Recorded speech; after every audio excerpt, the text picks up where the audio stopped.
This video is brought to you by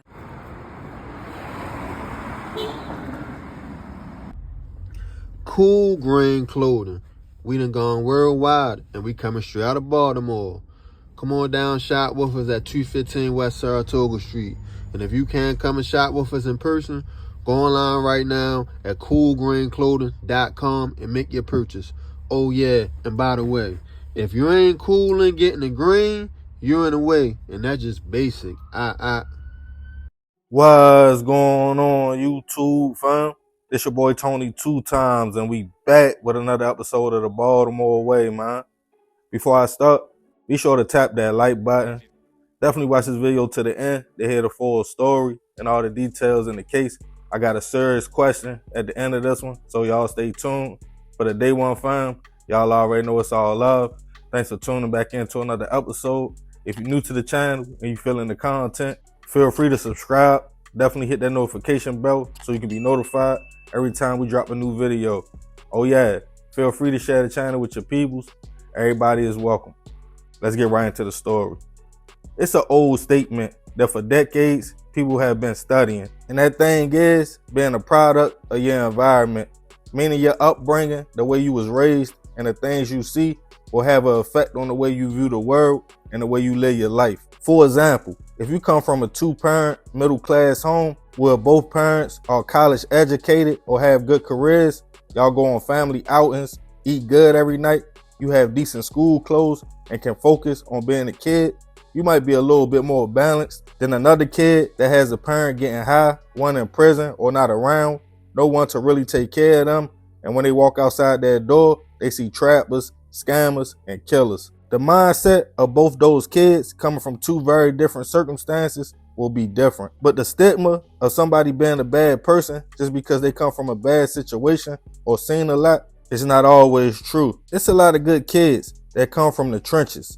They try to stay above the influence, fight peer pressure, and do their best to respect where they come from, but not fall victim themselves. But it is an element of peer pressure, survival, and wanting acceptance that comes with both environments. The middle class kid wants to be loved and accepted by their parents and peers. They want to survive and stay above the peer pressure that goes on in their community as well, whether that's smoking, drinking, skipping school. But the kid who comes from the projects might deal with a more dangerous street element, like trying to avoid gangs, jumping on a corner to survive, or doing worse for money. And unfortunately, even as a kid, that old saying is true: pressure busts pipes.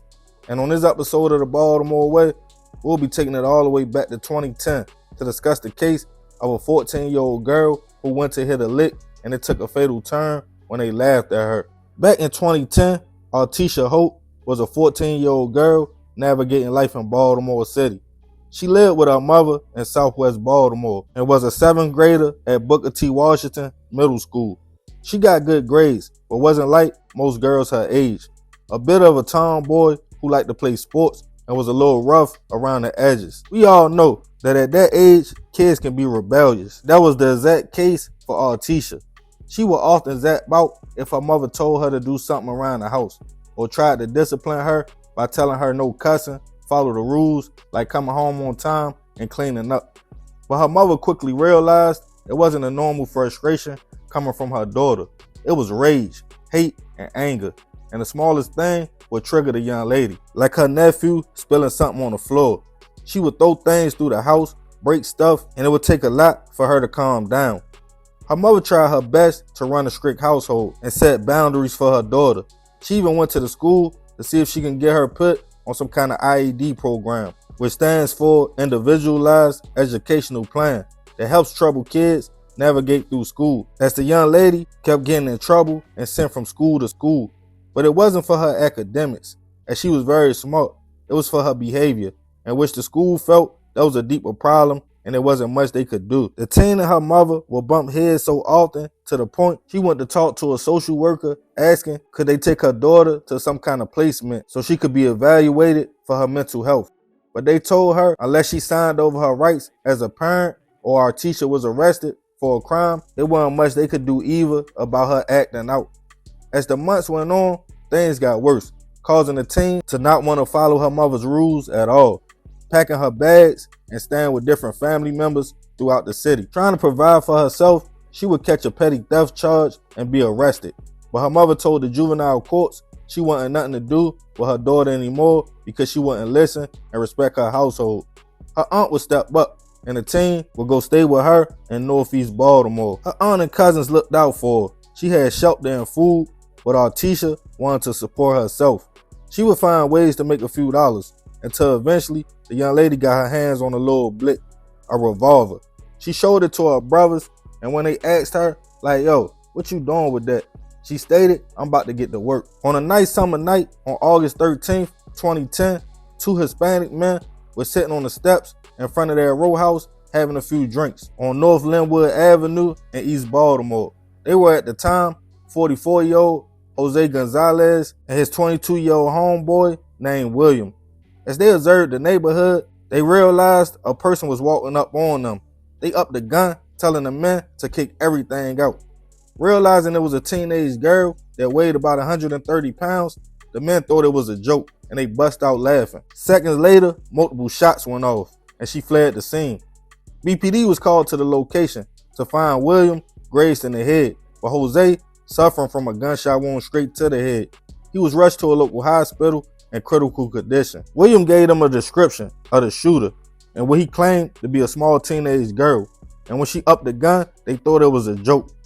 Back in East Baltimore, Artisha went to her big brother's house. She told him, like, yo, I did it, I shot somebody.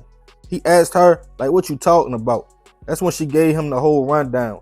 Scared his little sister would be arrested, he took the gun and told her they had to get out of the area right now. As police continued their investigation, a week would go by with no activity to Jose's brain, causing his family in the hospital to pull the plug on the man. Now the robbery had turned into a homicide case. Police got word a young man was going around the city showing off a gun, saying it was hot because a body was on it, but he wanted to sell it. When people asked him who got hit with it, he told them about a robbery in East Baltimore. A confidential informant gave police the name of the young man. He was at the time Sean Palmer, Artisha's brother. Police laid on the young man and caught him leaving the house with the gun and a book bag. They knew by now his sister had pulled the trigger, as the streets were already talking. He was charged with a handgun violation and accessory after the fact, and not long after, 14-year-old Artisha was also picked up, charged as an adult with first-degree murder, attempt, robbery, and a few more other charges. When asked why did she shoot, she told police she was mad the men took her for a joke. They laughed in her face, and she wanted it to be known she was serious. As her family found out what happened, they talked to the news. Her mother told them she tried everything for her daughter to stay on track, but she said it was a mental issue, and she stated she was unstable. Her aunt, who she was living with, stated she was a good kid. She was fun-loving, just misunderstood. She stated, yeah, she had issues, but most kids in the city also did, especially when trying to find themselves. She sent her condolences to the victim's family, but felt her niece was a child and didn't deserve to be charged as an adult. As the case made its way to court, her brother copped out to a few years of probation, and the young lady's attorney tried to fight for her case to be dropped to juvenile court. Because of the seriousness of the crime, though, the judge denied it. In the end, Artisha was found guilty, and in 2011, at 15 years old, she was sentenced to 50 years in prison, with all suspended but 20. She should now be almost 30 years old, and if not already home, close to being released. Hopefully, she learned from her mistakes and is living a productive life. Rest in peace to Jose. I send my prayers and condolences to his family. This story hit me a little harder because I remember being 15, just like Artisha, running around with a gun in my hand, looking for somebody to run down on. It's almost like you feel like you got to do that or you won't survive. I know some will say, why you just don't get a job? But at that age, it's not that easy. Being that young and especially easily influenced. Fortunately for my situation, nobody lost their life. I was arrested at 17, charged as an adult as well. It's a lot of youth that get caught up in the system early on, falling right into the trap. And even if you come out here like me and don't get in no more trouble, if it's a violent charge, that felony doesn't move. It follows you everywhere. It's like it's hunting you while you trying to get an apartment, good job. That X is always on your back. I'm gonna end this one with a question. Do y'all think if a person commits a crime as a juvenile, they should be a felon forever, even though society tells us at that age our brain is not fully functioning yet. And definitely if you have changed your life. The point is rehabilitation. When should the system be like, okay, clean start, clean record, you can start from here?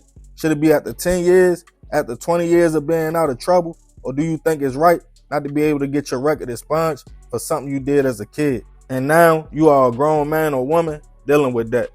Let me know in the comments. Yeah, man, that was a crazy story. But I ain't gonna speak too much more about this one. Y'all leave it in the comments. I appreciate you if you made it to the end. This is another episode of the Baltimore Way. Y'all already know it's all love, fam. It's your boy Tony 2 times. I'm out.